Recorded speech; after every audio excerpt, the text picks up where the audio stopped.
ఎప్పుడు చికెన్ మటనేనా అనుకుంటే అట్లా పోయి చేపలు పట్టుకొస్తారు. ఆడని మంచిగా దోమి ముక్కలు కోసిస్తారు. ఇంటికి వచ్చినాక ఉప్పేసి గడిగి ఇక పొయ్యి మీదకి ఎక్కిచ్చుడే. పులుసు పెట్టినా ఫ్రై చేసినా కమ్మగుంటుంది. ఇక అటికెలో వండితేనైతే అబ్బా ఆ టేస్ట్ ఎలాగుంటుందిలా. కానీ సాదే కాడ చూడండి ఎట్లున్నదో. సచ్చిన కోళ్ళు కుళ్ళిన గుడ్లు ఇదే చేపలకు మేత. ఈ చేపలే సిటీకి సప్లై. హౌ గద్వాల జిల్లా ఇటిక్యాల దరూర్ చుట్టుపక్కల మొత్తం ఇదే కథ. మళ్ళీవి మామూలు చేపలు కాదుల్లో, క్యాట్ ఫిష్. ఇవి తినొద్దని సర్కారోళ్ళు వెనకట ఎన్నడో బ్యాన్ చేసినా ఇడ బాగా చెప్తా సాత్తాన్రు.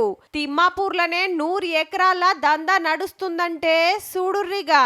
క్యాట్ ఫిష్ చెరువులను నిర్వహించడం వల్ల వాటి యొక్క మృత కళేబరాలు తినడం వల్ల చేపలతో పాటు ఇక్కడ ఉన్నటువంటి స్థానికంగా ఉన్నటువంటి ప్రజలకు కూడా తీవ్ర అనారోగ్యాల పాలవుతున్నటువంటి పరిస్థితి కనిపిస్తా ఉంది. గా చేపలే తినొద్దురా నాయనా అంటే గింత సక్కటి మేత పెడతాన్రు.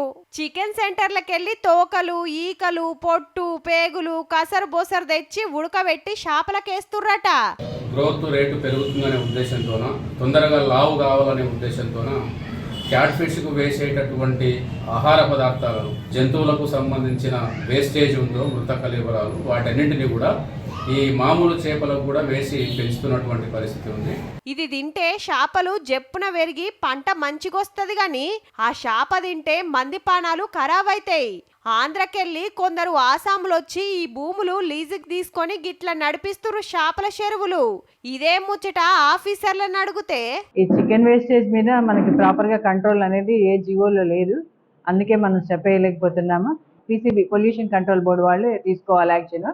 అయినా మేము పోలీస్ డిపార్ట్మెంట్ రెండు కలిసి రైడ్ చేసి ఆ పరిస్థితిని బట్టి నైబరింగ్ ఫార్మర్స్ యొక్క రిక్వెస్ట్ మీద ఇచ్చేయడానికి ముందుకెళ్తున్నాం. వారెవ్వా చెడు చేస్తానికి ఏం రూల్స్ అడ్డం రావు గాని మంచి చేస్తానికి ఎన్నో అడ్డం వస్తాయట. పైసలు పెట్టి పానాలు కరవు చేసుకునే కథ అవుతుంది. జరీటి చూడుర్రి సార్లు.